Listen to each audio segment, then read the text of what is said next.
Today I'd like to have Commissioner Ashbrook lead us in the Pledge of Allegiance, and I'd like to ask Commissioner Brissett to lead us in prayer. I pledge allegiance to the flag of the United States of America and to the republic for which it stands, one nation, under God, indivisible, with liberty and justice for all.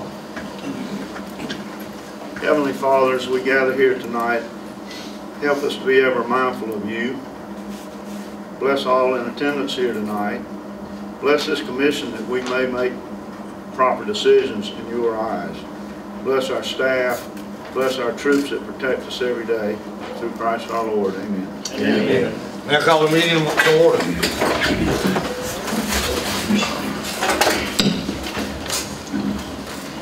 Just started our consent agenda. That's a regular commission meeting from 10/18/16. Has everybody read over that? I need a motion to approve. So moved. I have a motion by Commissioner Brissett, second by Commissioner Ashbrook. All in favor say aye. Aye. Motion passes.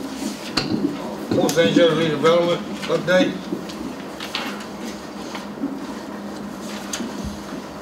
Good evening. Good evening. You all know we just started our new fiscal year October 1st, and we're actually out to bid right now for the new brick paver promenade that connects Boxell to the lighthouse. We're excited about that. Receiving bids next week, and we'll have plenty of interest. Some other activities in the park we'll start with real soon, and we need to focus in on more of a long-term management plan as we start to make improvements on these houses, these keepers' quarters. You know, the architect's working on the plans for Eglin right now. It includes air conditioning in both houses. We need to start thinking about long-term and how that's going to evolve. But our facade grant program, you know, we just started for this month for the whole year, and based on applications that are coming in, we'll be out of money next week. That's a good thing and a bad thing, I guess. Absolutely. If there's any questions about anything we've got going on, we'd like to answer them. Oh, Bill, Yeah. I have misplaced my copy of the master plan for down there. Would you put one in my box this week, please? Yes, sir, I will. Thank you, No because I problem. don't know where it's at. I've looked everywhere now. Okay, not a problem. Bill, what about the tree trimming and ground cover for George Cole Park? Well, the first thing we're going to do, you know, last year we talked about thinning some trees where the stage was going to be and an immediate viewing area of the stage. Right. We had marked quite a few trees, and based on some meetings I had with, well, Dr. Nelson was one of them, and some others, we cut back about half the trees. Those are marked. We're going to need probably, and it's around 25 total, and over half those are at what the stage is going to be. But we'll have to take those out, including the stumps, and then we'll need to haul in some fill. And a brick paver project will provide us about 8 loads of topsoil, native topsoil. So the plan was, we got one more irrigation zone in, and then we can put that topsoil in, and we'll hydroseed the area we filled last year by the parking lot.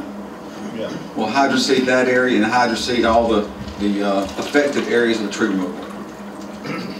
So hopefully by next, May we'll have a good green stand of grass down there. Sure. Anything else? We have to Bill. That's all I got. Thanks, Bill. Thank you, sir. Mr. Attorney. This is an update. Thank you, Mr. Mayor. You know, there's some things that never change. And one of them is Bill Kennedy and taking out trees. I don't know what it is with Bill, but he has this vendetta against every pine tree we see.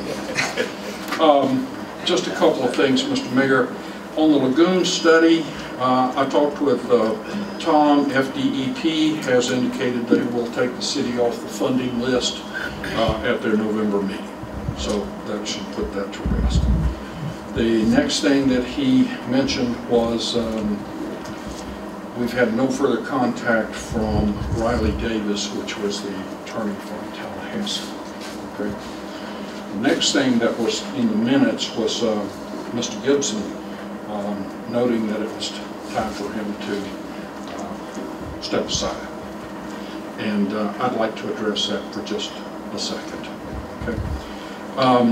Mr. Gibson and I, of course, have been partners for years, and I was the city attorney for a number of years, for 12, in fact, I sat on the dais. Well, I have great interest in continuing, okay? There's a couple of things that I'd like to say. First, my mother is 93 years old and has recently moved into an assisted living facility. She was in the 1938 Centennial Parade in Port St. Joe. But I need to spend some more time with her. I need to go to Pensacola at least once a week to see her. The second thing is that my wife and I, we're not getting any younger. Time's passing. And there's things that we want to do together. And so, as much as I would like to continue to serve the city, I think at this time, probably best that I let y'all find someone else to continue. Having said that, I want to thank the board, all the members of the board that I served with, for many years, the staff, the workers of the city. I could not have moved to a better place than Port St. Joe. And so I want to thank y'all. Y'all have been wonderful. I have appreciated the opportunity to serve y'all, the citizens of this community. And again, I want to say thank you. Thank you. Russ, thank you. Any questions? Any questions at this time? I'd just like to say I've only been here 2 or 3 times, Russ, when you have helped us out here when Tom was absent or something since I've been on the board. And it's always been a pleasure to have you, and I appreciate all the time you put in our community. Thank you, Commissioner. Well, I appreciate it.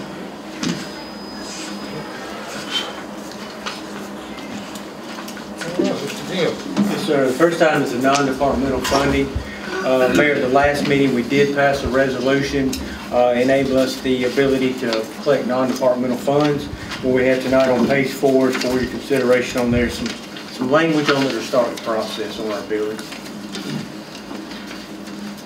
Jim, my only question would be, can we list current non-departmental funding, or X, Y, and Z, or is that just make it too wordy? Because I don't know that a lot of the public is going to understand what that is. That's one thing we've got to figure out how we get it across to the public that, okay, you have the ability that these funds are going to be used for these 7 items here. And I feel like the same as Ashbrook, and I guess y'all probably looking for direction also, is if we don't put the list down there, then people are not going to know what they're giving to, and they're going to think, we got to put it down there. So it may have to be in small writing because we don't want to. We only got 3 lines yet. I understand, exactly. So I see the dilemma, but I do believe we're going to probably have to. But I agree, when I read it on here, it's simple, but at the same time, how do we get the word out to people to understand, okay, that the board is going to have the ability at the end of the day to fund 7 different items? Absolutely, and it's not coming out of the actual tax money, it's coming out of donations for the most part, if it works out well.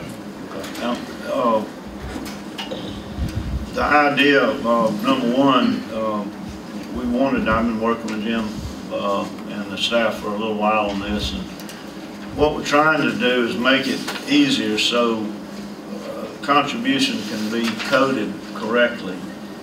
We can't list 7 items and have the person check the one that they want to give their dollar to. No, that's not what I'm saying. I'm just thinking they should know where it goes. They should know where it goes, but we'll at the end of the year make the decision. If we can find a way to get it on there somehow when we print new statements or something in the interim. At the interim, I would hope that through advertising, I guess through the Star, that the word would get out what we're trying to do, and the 7 entities that the funding will go toward. So that was the idea, of trying to keep it as simple as possible, but. Couldn't we get whoever's hosting our website to just list non-departmental organizations that we currently fund, and then just put the little web address, City of Port St. Joe /non-departmental That's, funding? That would work very well. I think you're right. I think that's what we're going to have to do, because we only have 3 lines Right, to work we with can shorten it right up now. that way. And then you for the can change message. it too from day to day. So I think we're going to have to some kind of language in there to see the website for the 7 items that will be addressed. I think that was a good idea in addition to, but I still feel like that right up here at the top, even if you had to, right up here at the top, there's a little bit of room if we had to redo, put a new format on this or what have you. I do not, I mean, the idea behind it is so at the end of the year, hopefully we have enough money. I do not feel like the people in the community are gonna feel, I hope they will, but I don't feel like if we don't put it on there that we're gonna get the same bang for our buck that we're looking at. So let's look at some options maybe to somehow, even if it's cramped up, that where people know where their money's going. You can, I'll work with you, Jim. You could probably put an asterisk by the voluntary contribution spot there, put an asterisk, and then maybe the asterisk goes up to where Commissioner Thursby was talking, and list the non-departmentals up there somehow. But like I say again, that's the next time we. I think we got probably 4 or 5 months on hand right now, so it's probably 6 months out. Okay. Anything else on that? Any other questions on that? We'll try to get everything we can on there, put it on the website, and do the best we can until we can get it written. Right. I understand the problem, I just. The next item is the boat ramp workshop. We have it scheduled for 11/7, I believe, which is next Monday at 1 o'clock here. So just remind everybody of that.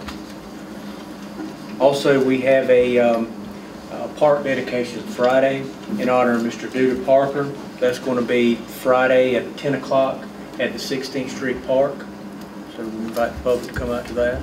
Hold on one second. Jim, Bo, are you gonna still be out of town for that? Yeah, I'll be out of town. Because I read the Star, and the Star was kind of an old ad, and I don't, now that you're gonna be gone, I know that you have to play a part in it, and I just want to be sure that we were still on for. Yeah, I just have to be out of town. Okay. If you want to, Commissioner Thursby, if you come by, we'll go over the, we have the format pretty much set, so if you'll come by, we'll go over it. All right, on the new business, the first item is Marina Pennington contract extension. Ms. Pennington's been working on larger projects for the city that deal with planning for a number of years. We've scaled that back in recent years. We try to handle as much as we can in-house. This year we funded $10,000 what we have in the budget for this year, so recommendation to keep it at $10,000. We may have a few things that we have to do in the spring. We're not 100% sure yet, but we have limited that funding. Jim, is that just money that is allotted for that if we need it, and if not, we don't spend it? That is correct. Yeah, was that budgeted? Did we budget Yes, for that? we budgeted $10,000 what we budgeted. I make a motion that we move forward. Our motion from Commissioner Thursby, wait a second. Second. Second by Mr. Ashbrook. All in favor say aye. Aye. Motion passes. More questions on this? Okay, the next item is the city attorney position. Mayor Patterson want to talk to you tonight about it. Well, I'm sure everybody realizes we need to go and look for an attorney. I just need to know what's the right way of doing it. What do we do, Jim? I would recommend that you go out for, if you want to go out and see what's out there, do it like you do any other position. Go out for an RFQ, ask for qualifications from attorneys, and bring them back to you to see what you got. Is there any way to give them an idea of salary expectation? Because they're not going to be thrilled when they find out that we don't have any money. Yeah. Well, I definitely think that needs to be listed, and maybe if we can give the, the last couple of years of what it runs.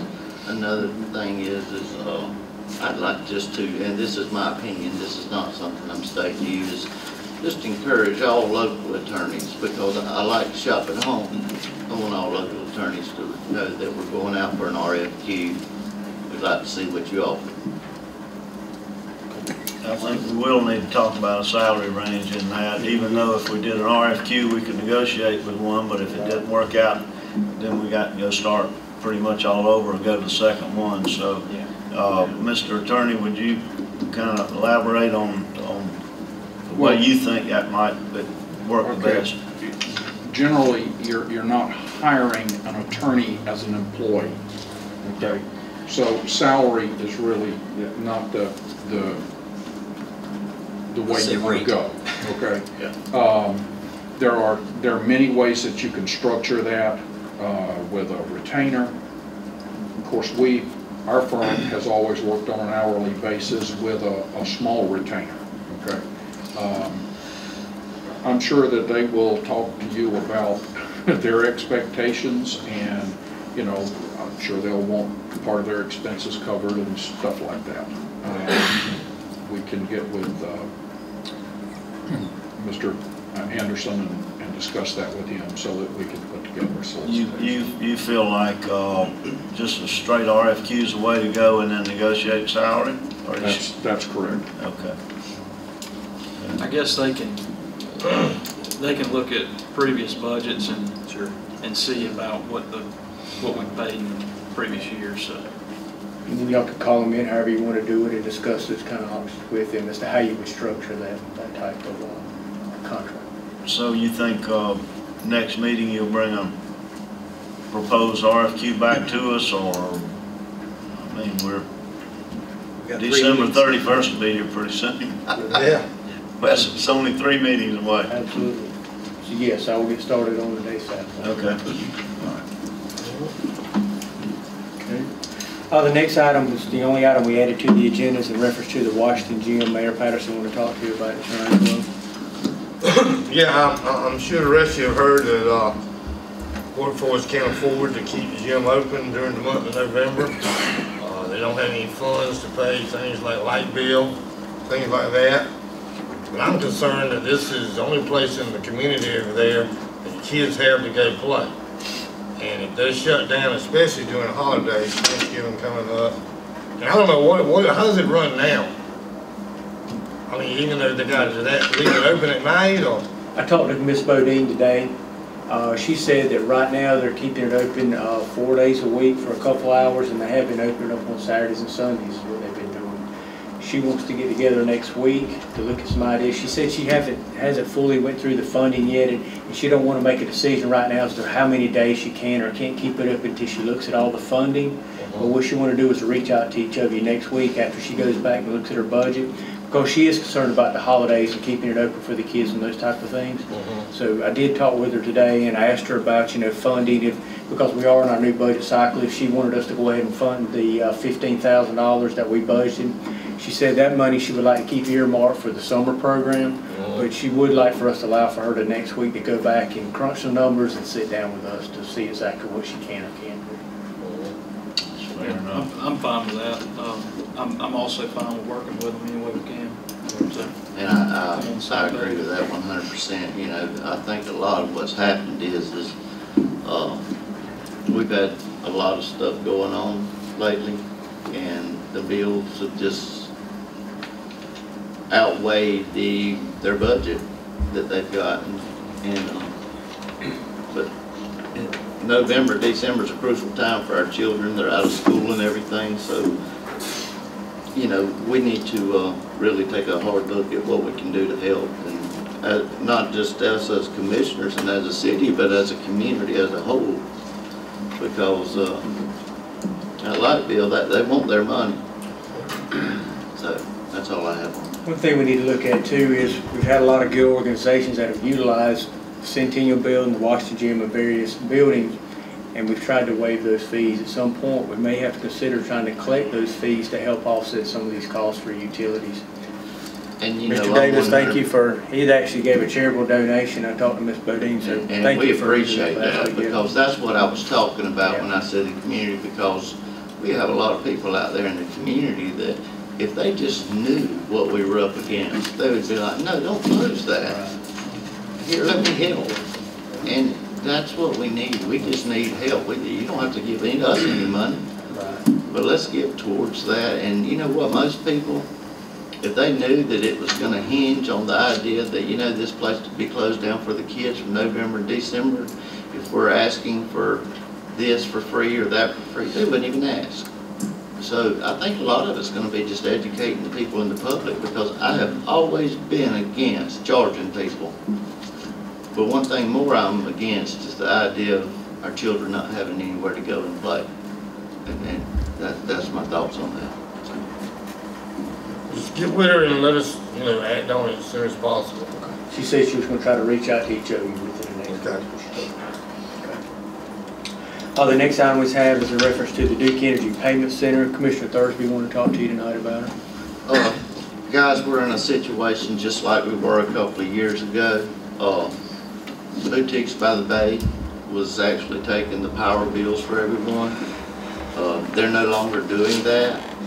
The reasoning I have this on here tonight is to let the people in the public, maybe Tim could mention something, that now once again people are having to drive to Apalachicola to pay their power bill. I don't think it's fair. I wished in a way that somehow Duke Energy could do something to help the people. You know, I was doing a little research. They're a $120 billion a year industry. It wouldn't cost a whole lot to have a place for the people of our community to pay that big power bill every month, to have a place to go and take that power bill. But they don't care what I think. So in the meantime, anybody that knows a business that might need a little bit extra revenue, might need something to keep them busy the first of the month, y'all spread the word. And Tim, if you can help us any on that, we'd definitely appreciate it. That's all I got on that, guys. The next item is a reference to the Centennial Building. Commissioner Bezette want to talk tonight about it. Yes, I know all of you are aware that we had applied for a historical grant of $500,000 to the State of Florida Historic Commission, for lack of a better word.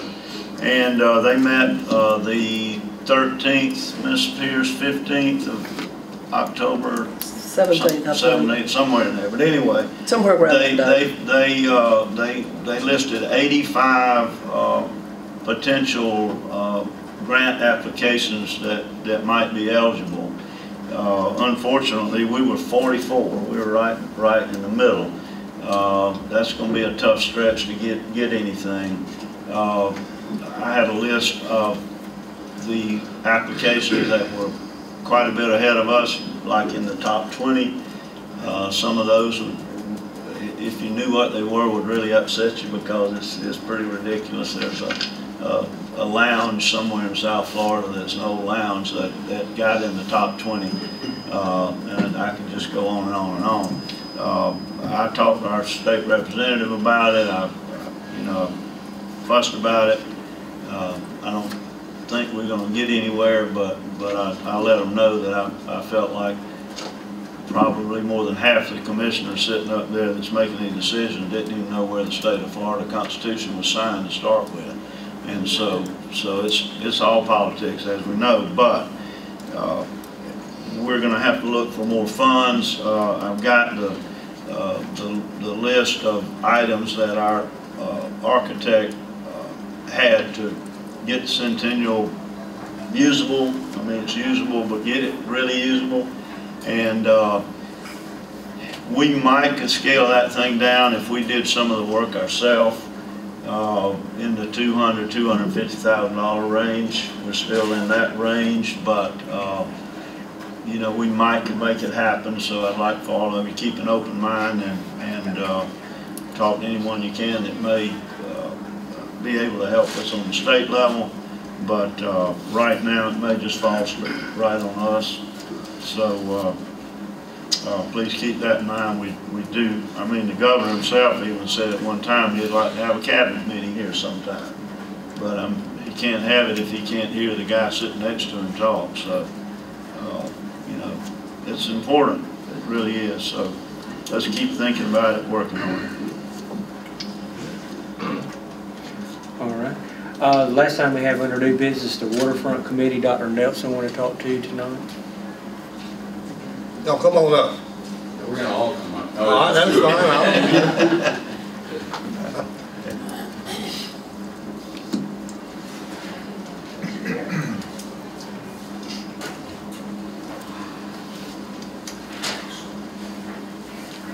Get my sunglasses I left up here. Oh, Bill, you coming with them? No. All right. All right. Good afternoon. Good evening. Good evening. Commissioners, I don't know if each one of you got to your mailbox in time to get the this little graphic, so let me hand this out.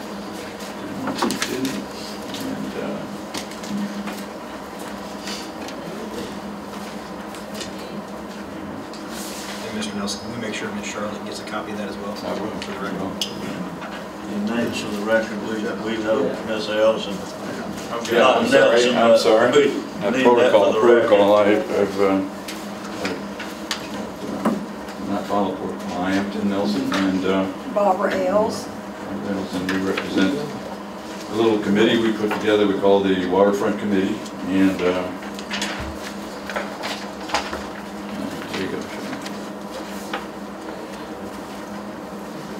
the boat ramp, as everybody knows, is an up-and-coming project, and to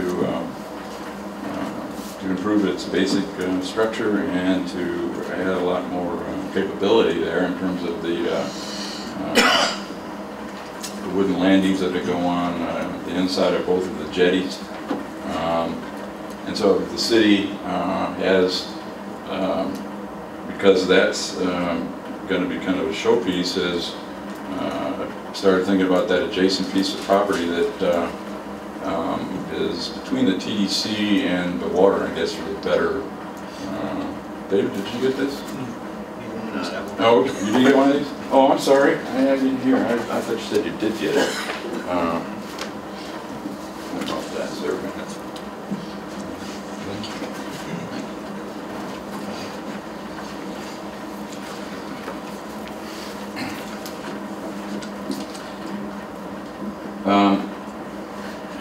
Would anybody like one of these descriptive little interesting? Let me hand a couple of these out.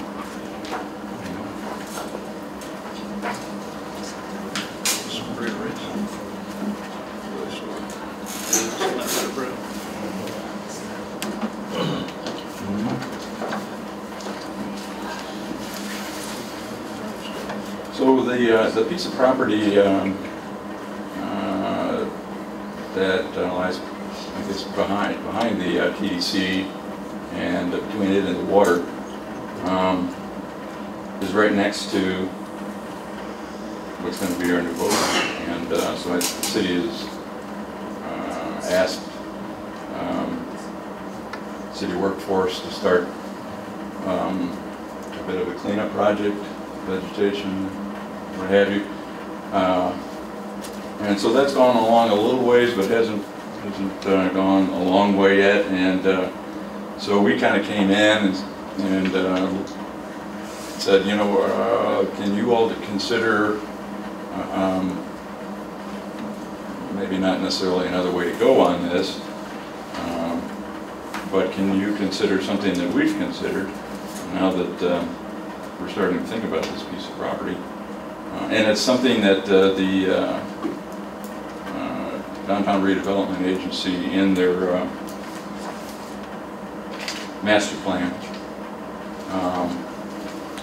has included in what they would like to see. One of the ideas they had for that piece of property. That little pond behind the TDC there, and the little stream that kind of meanders down to the water with marsh grass, scrub, and then a little more upland you've got the trees and the lower vegetation. It attracts an enormous number of bird species. As a matter of fact, Cornell University on their international website has declared that little microsystem as a birding hotspot. And we know that and Barbara knows that because we live here and we see the tremendous variety of migratory birds and local birds that nest there and pass through there as well as other species. So what we propose, jump in. I have a whole spiel. Yeah, pardon? I have a whole spiel. Oh, you had a whole More spiel? detailed, yeah, a little bit. Okay, into what I'm you're talking about. almost ready for you to go into your spiel because I might be running out of gas here. But anyway, inside the dotted white lines, that's that kind of complete ecosystem in a small smashed in area. It's amazing what's all in there. And it makes it kind of unique. So what we, in a nutshell, here's what we'd like to do. And I actually started working with John Grantline. We began this project. And basically there's two big components. One is that we'd like to make this a coastal habitat preservation zone, which means minimal invasiveness in terms of managing it.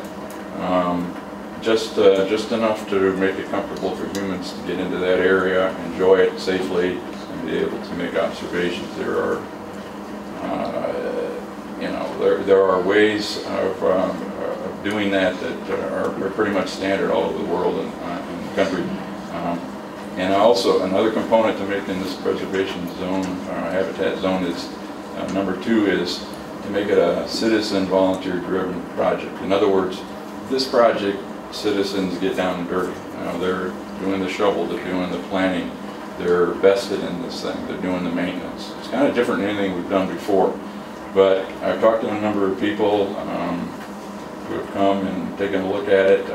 Quite a few. I haven't had anybody go back there and explain this and not get excited about it. Bill Kennedy, Dusty May, and a lot of others. On the surface, I like it. It's the first time I've seen it, but I like the idea of, once we get a little deeper into it. But I certainly like what I see here. Not a lot we can do with that property anyway, so be good, and it will tie into what we're trying to do down the other end of the property with the turtle thing, the educational part that we're trying to put together at some point in time down there with a freestanding building that would kind of work in with that. So go ahead, I'm sorry. Oh no, Barbara? Well, I just call this icing on the cake, and it goes back to what you just related to. If you picture from the west and you walk along that trail, that walking trail, you've got all the pine trees, that's where you want to put the bandstand. And then you come east and you're going to get to a massive section of road. It's a hammock. It's pines, palms, oaks, and it's got brush under it. And that brush is not non-usable and it's not ugly. It's habitat, and it's for species that I'll list one time, but it includes for everything. Birds, insects, reptiles, amphibians, mammals, and it's usually small mammals. And then you've got the seashore stuff, the conchs and things like that. So the reason I called it with icing on the cake is because of just what you said, is that when you get to this end, we have a connection with that. Because you can go, if you look at the sandy part on the left side of your map, that is the trail. Well, actually, it's in the bottom. Right here. Yeah, let me give you this one. Yeah. Oh, okay. Sorry Updated. about that, I got an older one. Yeah. Okay, wait a minute. Okay, well still, if you go from the sandy part up, that's the existing trail. And that long slough in front of the Maddox house is a saltwater slough. Although it needs some cleaning a little bit, because, and I think it's because it just has not had enough push of salt water in there. But it used to be nice and clear and habitable. Now it's got a lot of grass in the areas of it. So if you go that way, that's one way off the main walking trail that you can go, but then you can continue on until you get to the boat basin or the road. But what I want to address is that if you look in the left corner, the north corner, and I'm going to use the TDC building as the north, that all in there is a protected area already, and they had planted myrtles, which is a native Florida plant, to make a border there. And then the rest of that is marsh in there. It's all salt marsh. And you've got a rivulet here, and then you've got an opening to the beach there for that path. So Tim had drawn in the two proposed wooden crossovers, one in the back, and it has a little opening there through that you can see that little curving over the salt marsh, and then the other one goes to a dune, and you'll see a little path on the dune which we can widen. But on the front side, on the south side, we've got all these sea oaks. You've got all kinds of wildflowers, the daisies that bloom now that's on the beach blooming. You've got all kinds of grasses. Sea oaks seeds and grass seeds on the shore provide food for tanagers and all kinds of birds, those little painted bunnings and blue bunnings and things like that as they come through. Which, if I may being a little bit makes for a fascinating observation point. I mean, the number of species that come in there through the day as the sun changes noon to afternoon is just amazing. So we propose, we just mentioned the bridges, to go back to those, we want something special. You know, we want to do it within the parameters of what's proper for a nature trail. But everybody I talked to, Bill Kennedy and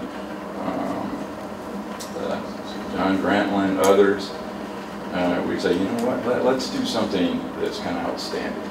Let's architecturally do some studies and pick something that's, wow, it doesn't have to be intrusive, it doesn't have to be a big bling bling, but it can be something that is very interesting and is not only a boardwalk, but we widen it so that it can also be an observation point so that people can be standing and observing while others are walking by. And we also make it interesting. Probably one of the most common suggestions was to make it serpentine, so we don't make it straight. We have it do this kind of thing. It makes it just a lot more interesting.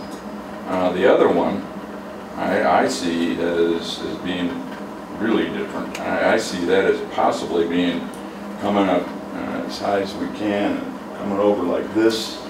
And if there's a lot of things we have to take into consideration before we actually decide on what kind of design. But I see it as something special, those two, which would kind of set the whole place off in a way, I think. And we look to do something that's just cutting edge. And then I want to move on to the saltwater pond because that's been there a long time and it is salty right now. There's no fresh water in it. I tasted it yesterday. But if you'll look, the vegetation that surrounds that pond, there's in the right-hand corner in the north, there's a little beautiful little tree there that overhangs. There's a couple other places that overhang. And on the bottom side, the south side of the pond, there's marsh grasses that have snails, and then there's heavy vegetation in there. And that's where they cut into the other day, just a little bit. And you can see the habitat. This is a floodplain. This takes in, this is why the plants are so healthy, because they're conducive to living in this habitat. And you have the Florida bush, which is the Yukon, and that's the one we seem to cut down everywhere. Nobody likes it, but it's a great privet, it's a great hedge. My grandfather and grandmother on 10th Street line, I think it's still there, planted that when they built their house in '38. And that hedge is still there. We used to watch northern thrashers, brown thrashers build their nest in there every year. So it's a great Florida bush. Anyway, there's palms and pines and some of that in there and some myrtles. So underneath there where they cut, you can see the habitat that provides for sorrel, clapper rails, all the rail species that we have down here. You also get the great, yellow-crowned night heron, the black-crowned night heron, and the green herons. Those are all night birds. Sometimes you may see them. You may see a bittern in there. But birders are going to flock to this area because, first of all, from Bay County to St. Mark's in that area, we have a great migratory pattern. Indian Pass, Cape San Blas, if we leave the seagrass alone, the shoreline rack, we've got a great feeding area there for shorebirds. We don't get as many as St. Mark's, but we get a lot. When they take a day or two to go to St. Mark's, and they come back, they're gonna wanna go to places. And this is gonna be the Eden. This is gonna be the sanctuary that people can come to and bird. Because I saw 6 species yesterday afternoon within, what, an hour? Yeah, and I was there a little bit before you were, so. Okay, so that's the saltwater pond, and why we need to keep it, my 2 words are habitat and protection. And if you look at the trail behind there and go look at it today, it's very silty and very soft, I guess limestone, it's dusty. And if that blows, if everything's cleared out and it blows across the pond, you're gonna lose that saltwater pond. But that saltwater pond can also become brackish when we get a lot of rain and stuff like that. So there's a lot of plants in here, there's a lot of bird life, and like Tim said, Cornell University, if you go to ebird.com, set yourself up an account, set it up for your kids.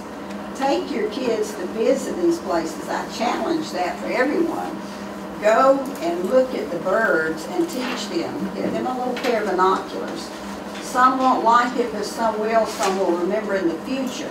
So this is going to be an educational environment. But don't we do ecotourism? Isn't that what we're all about? This is a little spot of ecotourism right here. And it's the icing on the cake because it ties in with whatever the rest of it, like you were talking about. And not only that, but you got the shoreline.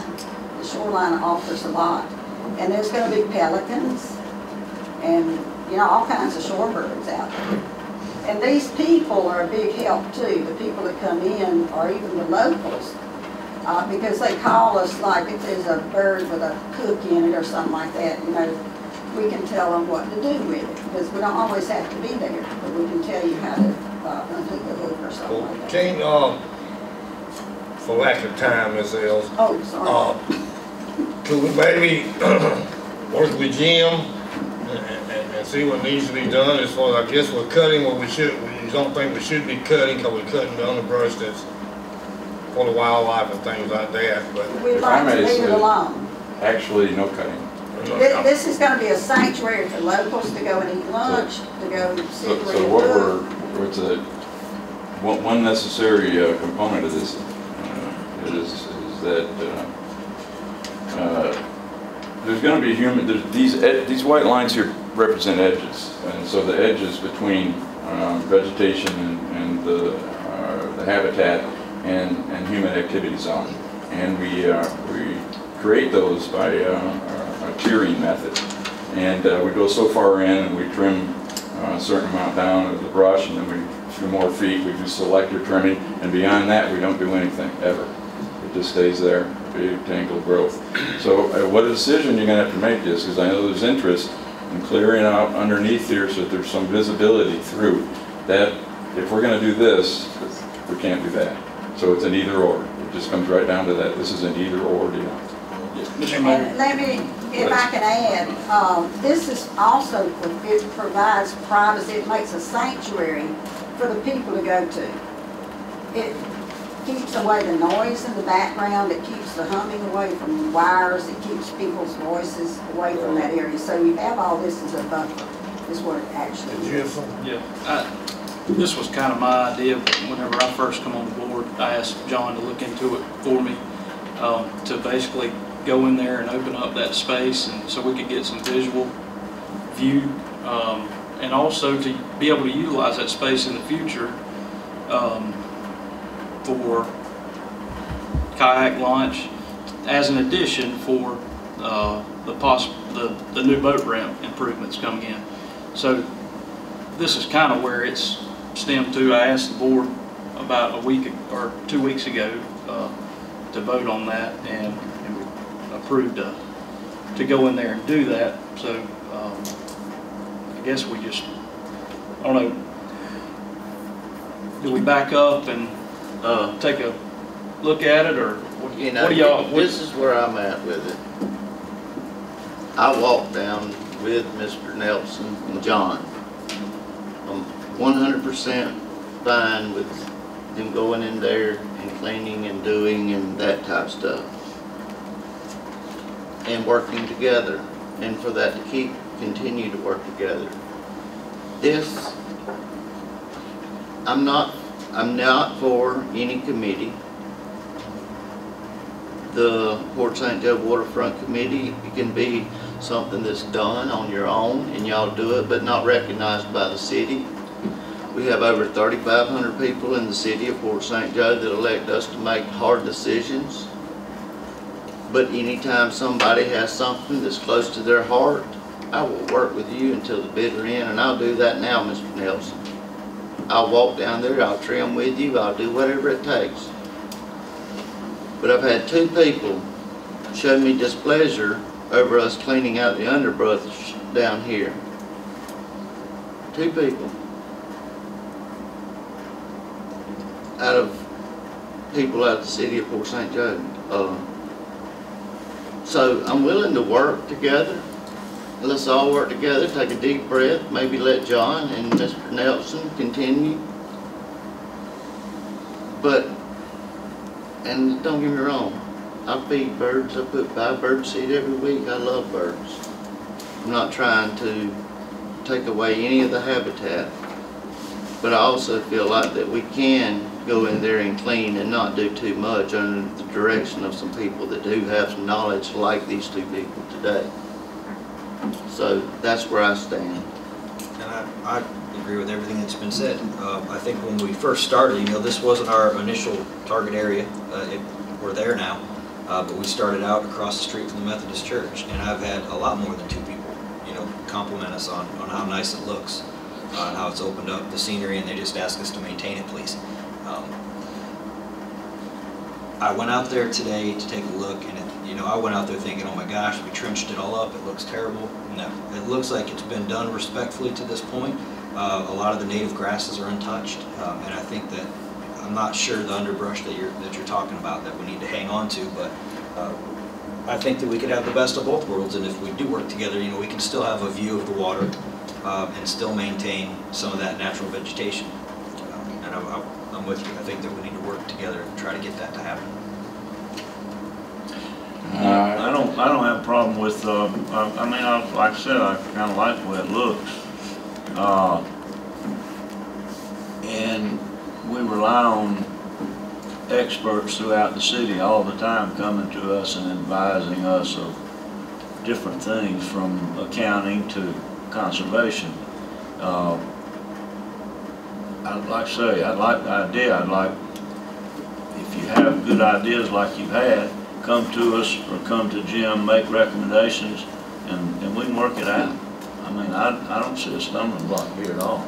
Well, I do have a fair knowledge of this subject. Yes, so, you do. And so, you can't clear the understory like you want to a little bit. You can't do a little bit of this. Right. If And you're going to have the that's- species come in, you have to leave the underbrush and leave it alone. Yeah. If you go to state parks and fed parks, then that's the way it's handled. They have work through our city manager and public works, who is tasked to do what we ask him to do, but if something comes up and we're way off base, it's not clear what he's tasked to do. Well, I'm kind of confused because the way I see this, most of it's marsh, but who would want to see the view? Because you have the salt marsh through there, and that area south of the salt marsh that holds that together is there for a purpose, and it's thick in there.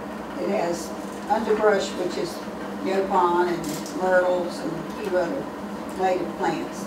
So who would be seeing the view? The people who walk by there, or would Walk they the be trail. able to The come people walking the through? trail that don't decide to go through this part of it. Why would they And need to see the view? They see that's why it we have every other That's place. why we wanted to have that extra one to go across Right, there. that's my thing, Ms. So they could Ells, is come on. where 2 people want this, 2 more people may think that it's not a great idea. Well, I agree with that. And, you know, all I'm saying is, let's work together with a happy medium, but to sit automatically and say, well, we can't cut the underbrush, or we can't trim this limb. We may have to give a little to get a little, and that's what I'm willing to do. Well, William, if we look at the total shoreline of the city's waterfront, most of it is pretty well manicured. So that's, if you're gonna say we're the ones who want a little patch of it where we consider it sanctuary, well, we've given in a lot.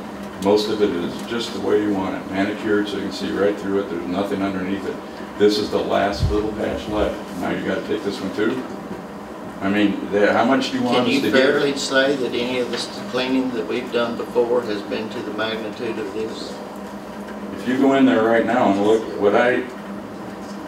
the reason I'm here is because one morning I woke up and I heard a massive machine knocking trees down and crunching up vegetation. One man was running this big John Deere. It was a crusher. And in about 45 minutes, he completely ground everything down in that space, everything. Big trees, little trees, down to here. Is that your clearing underbrush? Well, no, That's just clear But cutting. Mr. Nelson, 2 weeks ago, we voted to, as a board, 5-0, to completely take it all the way down and completely clean it. Well, and I think And I my made Well, then there you go. Commissioner Thursby, I think I made It's a been comment voted too. on. Tomorrow, if we decided and we didn't do anything different tomorrow, and one of us called and told John Grantland to go in there and clean every bit of that stuff all the way down to the bottom, we could do that. You could you? But we were not gonna do that because we wanna work with you.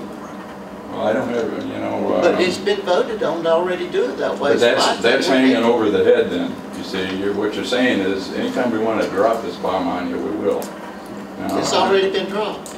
2 then weeks ago, it was voted on. I'm wasting my time. No, well, you are if you feel that way. But if you I do feel feel that that you want to work with What are we us hearing? all, then we'll do that. I just said that. But now you've got an attitude with everybody, and it's already been voted on, and I'm telling you today, we will work with you. But not if you're gonna sit here and just sit and just get a bad Well, attitude about that. let's have a definition of work with.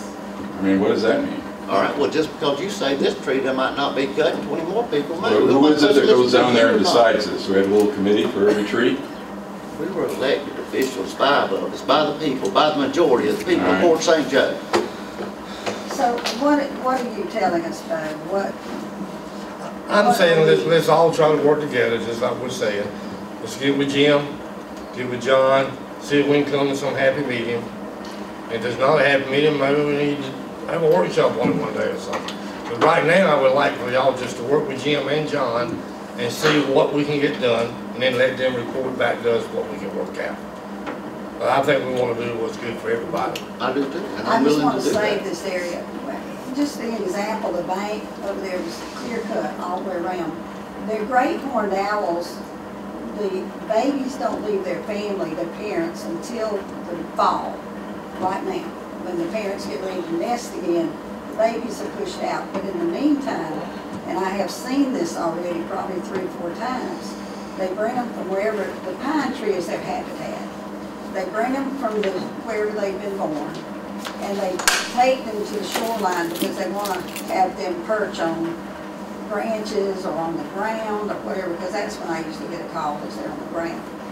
And these birds are taught to hunt, and then they're also taught to hide their food. I had one baby with a poo bear, and she hid that one all the time, and they hide it under underbrush. And so I'm looking at it as a perspective of a wildlife rehabilitator who has seen a lot of things that maybe you guys haven't seen, or a lot of other people. It's Ms. just one of Els, those I have things. never seen, and y'all are so much more knowledgeable than But- I am on this. Yeah, so I'm I know real that. habitat prone.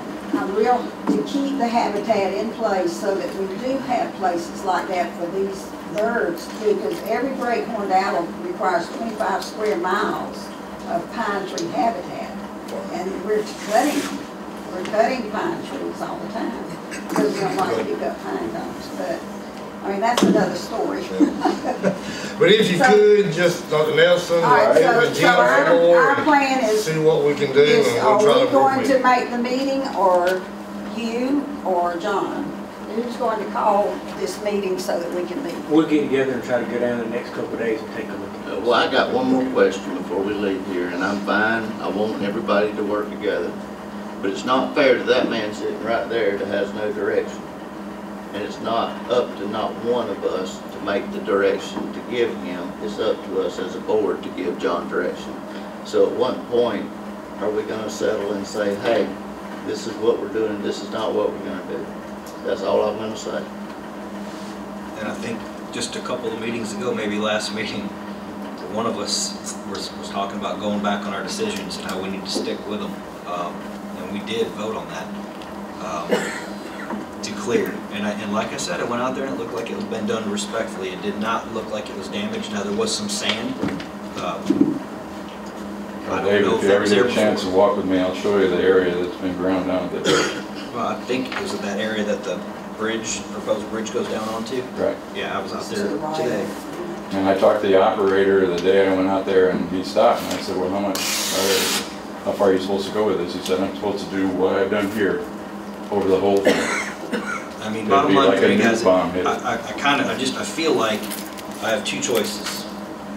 I'm either preserving this area for an area of tourism for birding and just outdoor beauty, but I can't have that and outdoor recreation, the boat launch, things of that nature. Well, you can't launch a boat in that swamp. But I get one or the other. I can put picnic tables, whatever we decide.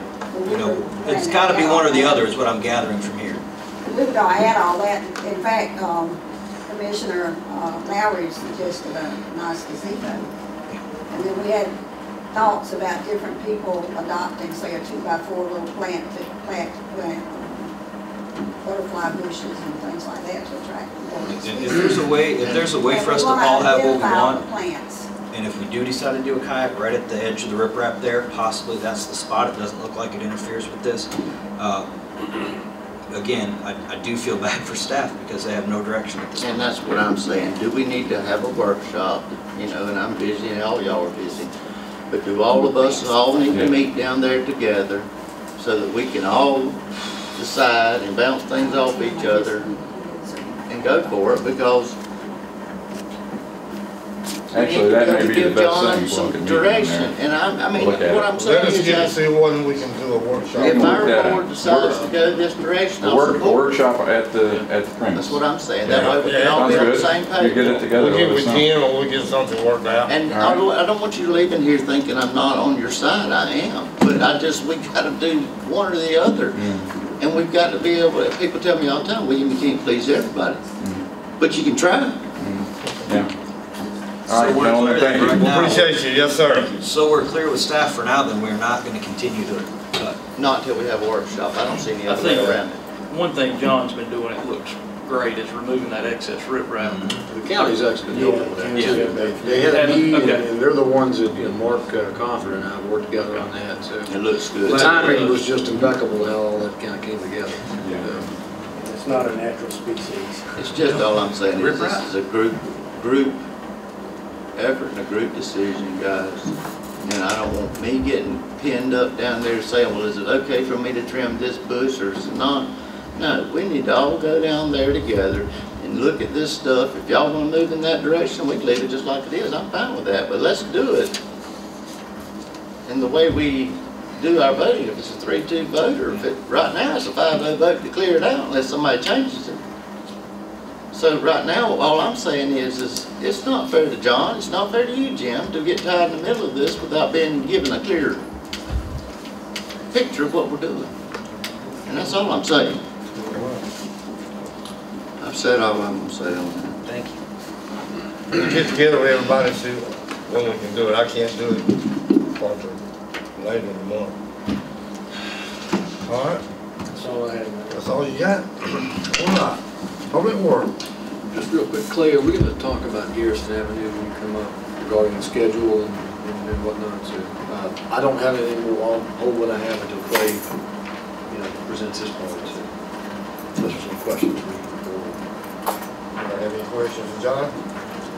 The only thing I will mention, y'all, and I didn't put this on the agenda, I've had several, maybe you and Jim could get together, John, some of the little small stop signs that you see like on bike paths and stuff like that.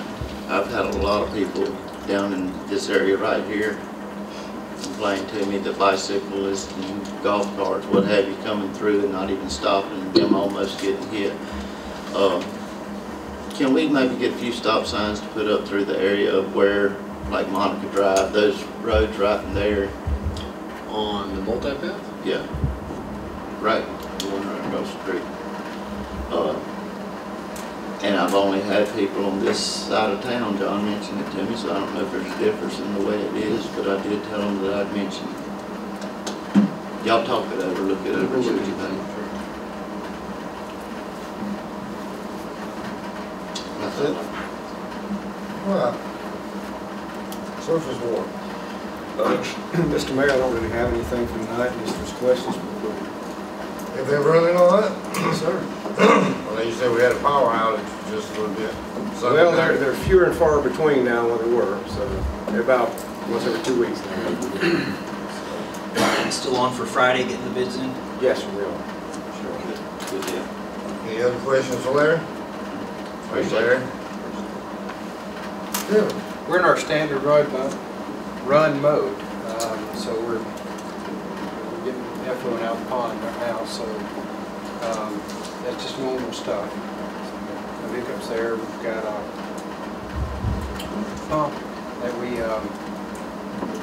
put out for bid. It should be in the next 2 weeks. We're running on with 2 pumps. Third one should be in the next 2 weeks. Y'all doing okay on just 2 bumps? We're doing well as far as standard run. Everything's working on insurance. Do you have any more test results from that? We don't have any data. They've taken another series of samples. I've only got 1 set of data. We appreciate you guys, all your hard work y'all do. Thank you, Kevin. City engineer. Yes, sir, Mr. Mayor. I don't have anything on the golf cart crossing permit, still in the same boat. Is anybody weekend golf? I did actually call today too. I called myself, got a message in, did not get to talk to the man in charge of it, but I did leave him a message, please call me, so hopefully I'll hear something back from him tomorrow. All right. Garrison Avenue, so you're receiving RFQs on Friday for your inspector on that. And the kind of the timeline, the game plan we've talked about is after you open those up, you'll have a committee at staff level that will review those and rank those and bring you a recommendation to award it to the most qualified firms, and then you'll get a contract up with them. You have a special meeting to do that. We're probably going to need to call special. That's a good point. Next Monday, we do have a workshop in reference to, what we meet on next Monday, the boat ramp. Maybe a good idea to call it a special so we can go ahead and try to get those bids in and get them ranked and try to get it out there, because we want to get started on Garrison the first week in December. So the idea is there is to So get y'all your... okay with that? Let's do it. And what that means for us in Public Works is we have to start what we're going to do mid-November to be ready for the contractor come 1st of December. So everything's sort of crunched up. So that's kind of the rough timeline. Get that in, get it awarded. City jump in mid-November and do the repairs they need. Contractor come in 1st of December and knock it out for Christmas. We talked to them last week about that, the contractor about that. They're pretty open to that, coming in, knocking it out. So that's where we're at on that. 6th and 7th Street drainage. I met with one of the residents over there this afternoon, talked about the ideas we have there and what we're proposing. And so went over that, and he seemed pleased with what we're proposing. It'll improve what we're doing. All of our improvements will be inside the alley. There's some areas outside of the alley that's on private property that are just lower. It's just the way it is. And when I bought my house, Clay, I live over in that neighborhood. That's something I've mentioned to people is, I don't have a drainage problem now, but that's after 12 dump truck loads of dirt I had to bring in. So I feel for them, but you have to kind of build it up to get it drained back into the drainage we do have. The one thing I do want to talk to you about, though, is I've had bad experiences with the little plastic drain. Sure, yard drains. Sure. Yard drains. They clog up. Are we going to do actual drain boxes? Yeah, and so, you have trees up and down the alley with leaves and pine straw. Right. And that's one of the problems you have with a drainage system is keeping it open. Sure. So one of the challenges there in that alley is, can we get pipes big enough that will allow some of that debris as it gets in it to blow on through with the water, but can you get enough cover to get pipes in there? And so that's kind of what you're running into there is you need big pipes, but you don't really have the cover to put big pipes in. Right. But a larger drain will help with that. They still will get clogged up, but if you've got a surface area this big for water to get in, it doesn't get clogged up as fast as an area that big. So Right. those are some of the things. Well, we're those gonna propose. other things are the yard drains. I mean, first time dump truck runs off the road a little bit, they're smooth. They're gone. Well, I know there's some over there in the alley between 10th and 9th that are done. So just keep that in mind if you can. Yeah, so, the idea, our goal is to have something over to Public Works to look at, Mr. Bratton, look at middle of next week, and then that'll progress forward from there. The boat ramp, we're gonna send the plans off to FWC tomorrow, and so they can get a review on it and hopefully tell us, yeah, you're ready to bid. We didn't get any word back from Duke? I haven't yet. I'll follow up with them. I haven't yet. The Long Avenue water is still progressing along. Nothing really for y'all on that tonight. And then it's not on here, but a project y'all talked about and approved a while back, Mariner Lane Sewer out at the Cape, a sewer extension project. We got the permit sit in for that DEP, so I expect we'll get that back in the next week or so. Turn that one over to the city so y'all can put that one in too. All right. That's all I have for you. Thank you, Clay, while you're up there, just to let the other board members know what I talked to you about a while back, or last week, matter of fact, which involved, I've already talked to Jim, involved John and Kevin, but the mayor of Mexico Beach has indicated to me that they would like us to explore a sewer for Mexico Beach. Their infrastructure's there. It's just a way to tie on, and Clay was getting the AWT flows that Mexico Beach has from Bay County, and starting to kind of think about that a little bit, see what it might possibly cost us. Can Mexico Beach get out of any kind of contract they have with Bay County? There's quite a few little strings attached, but it would certainly be a great thing for us to get those customers and help keep our rates down, and maybe even reduce them if we could get. I don't know how many there are, but they're not real happy with their deal from Bay County, and frankly, Bay County might rather than not be on their system. So, because they have capacity issues over there with everything they've got going on. So, Clay's very fringes of starting to look at that. So, we need to find ways that we can expand our system. Yeah, all I'd like to say on that is any information, yeah, that's all green to me. I hadn't heard anything about it, but I think it'd be a great idea, so keep us all in touch. Yeah, and we might get some emails or something from Beacon Hill, because they've been wanting to get on sewer for a long time, and we want them on sewer, but there's no infrastructure there, so it's a very expensive process. We'd have to have some big time grants. As a matter of fact, part of the Deepwater Horizon scenario, I think we're put in a application somewhat for Beacon Hill Sewer, I believe. So if we ever get any of that money, that might take care of that too. Thanks, Clay. Thank you. Appreciate it. Clay. All right, code enforcement, everybody's getting their reports from Richie, and a report in your packet to look at. Any questions on code enforcement?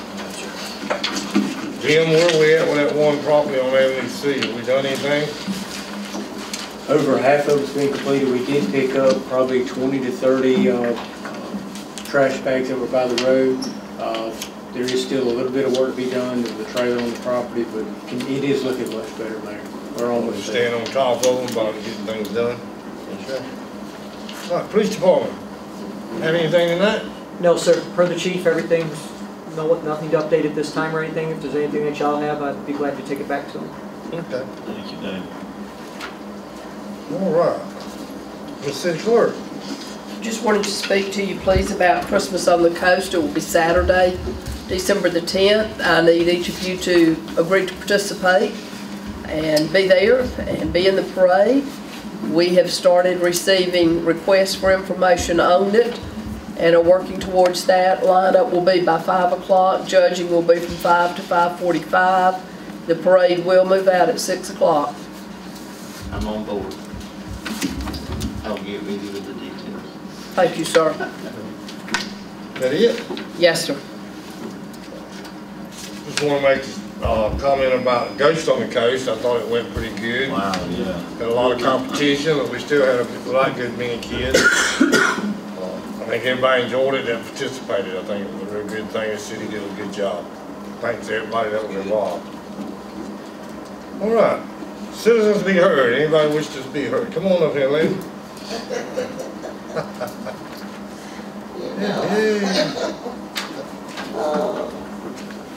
Well, good evening, everyone. Good evening. My name is Lisa Matthews, 312 Avenue F.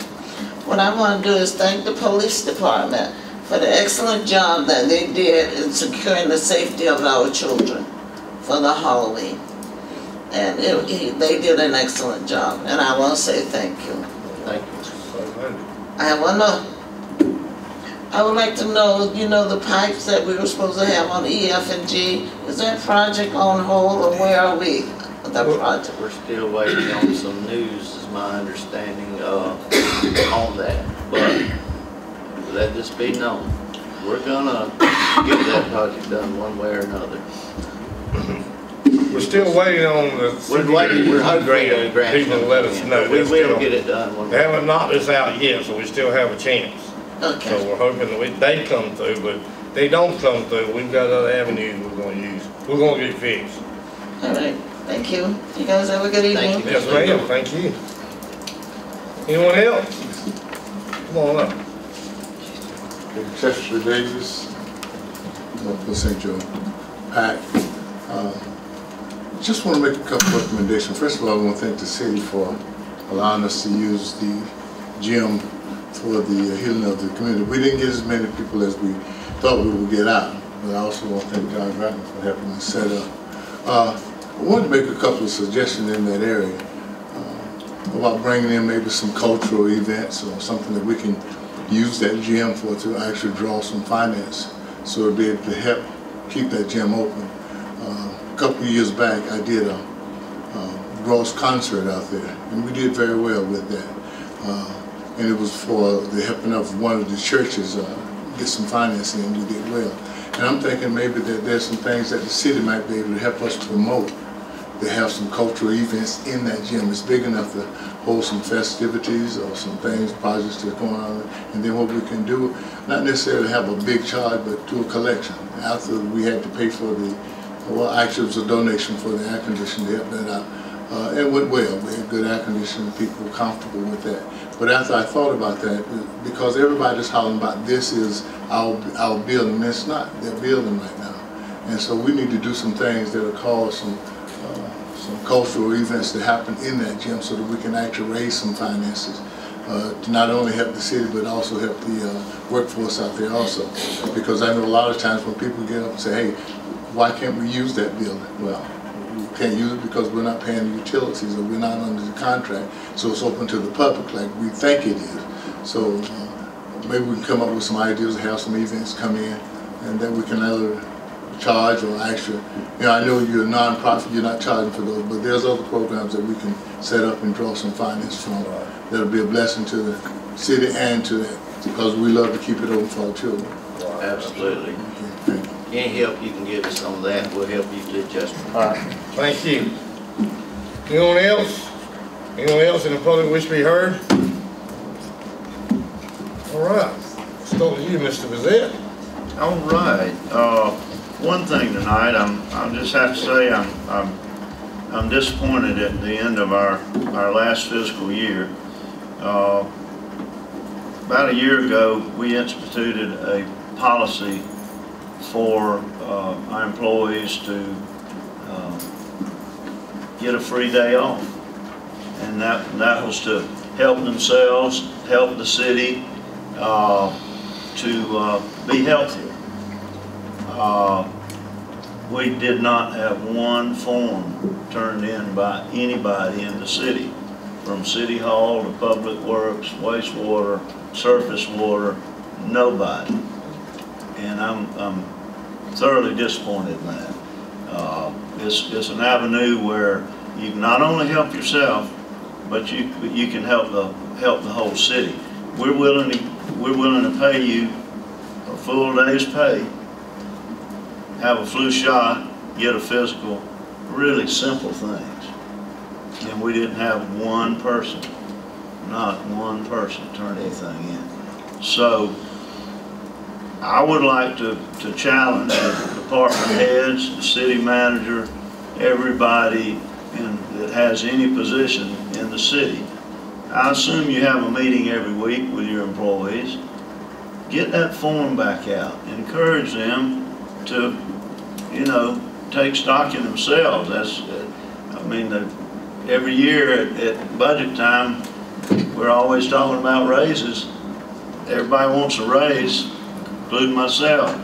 But, I mean, we're gonna give you 8 hours, but you didn't take us up on it. So I'm challenging you guys to get with your employees and give them that form again, and every week at your meeting, bring that up, and I guarantee you in a year's time we'll be a healthier city, our health insurance rates will go down, and so that's my soapbox for tonight. All right. Mr. Lowry. I don't have anything. Mr. Ashbrook. Just a couple of things. If you get a chance, take a look at the progress that they're doing on the PACES project. It looks like the affordable housing is rolling full steam. I saw no less than 4 pieces of heavy equipment rolling around out there today, and it's looking really good. Only other thing that I have, well, I had to. Repairs to this building. I think we all kind of agreed that with the sale of that lot that we released last week or last meeting, that we would take a little bit of money and spend it on this. But we did say, Jim, did you get this place inspected by Bo Krill, or did someone take a look and see what might need worked on? I have not. I need to do a thorough check. If we can do that and go ahead and put that on the agenda for me for the next meeting, I don't anticipate it costing a whole lot of money, but there are a little bit of improvements that we probably need to make if we're going to maintain this building. And then the last question I had was, where's the CBDG grant? But I guess that's done. We were hoping to hear something back by November is what I was told. So they haven't awarded anybody yet. They haven't denied anybody. Have you heard about 100 points? Are they holding firm on that? My understanding, yes. My understanding you will is yes, we have. They did give us a letter that had 21 days to comply after the field visit. We have made that requirement. And we also have talked to the Water Management District. They do have a little bit of money, so we're hopeful that we may get maybe in the neighborhood of $85,000 to $100,000 from them. So we do have other irons in the fire. That's all I have there. Commissioner? I have a couple of things. I'll make them quick. One thing is, guys, is I've talked to a lot of the people that have been working in the city for a long time. I think in the past, since I've been on the board, when it comes to Christmas party, we tried to make it to where it was just too much, too big of a deal. I'd like to see us move forward. Y'all talked about it, let's talk about it again in 2 weeks, or maybe at one of our workshops. And I don't even mind heading this thing up, and y'all help me do it, but maybe do it like, let's do some Boston butts on the grill and everybody bring a covered plate. And make it simple. Go out there to the Centennial Building on the 20th or the 19th and have some camaraderie between all of us. We don't ever, all of us get to hang around together. I think it builds good camaraderie and fellowship for the rest of the year to come. And I'd really like to see us do that. And like I said, if we get some people together, I guarantee you we can get some people cooking some butts on the grill or chicken, whatever. It doesn't have to be anything special. Just time to spend together and have a good time. That's the one thing I have. I'm going to talk about next week again. Maybe y'all can help me out on that. The other thing is I just want to remind all the citizens to get out and vote. And that's all I have. All right, I don't have a whole lot. Just I won't be here for the next meeting. I'll be out of town. So I just want to go ahead and wish everybody a happy Thanksgiving, because I won't be here next time to wish you that. So everybody have a happy Thanksgiving. Spend some time with your families. And that's all I got. I need a motion to adjourn. So moved. So moved. So moved.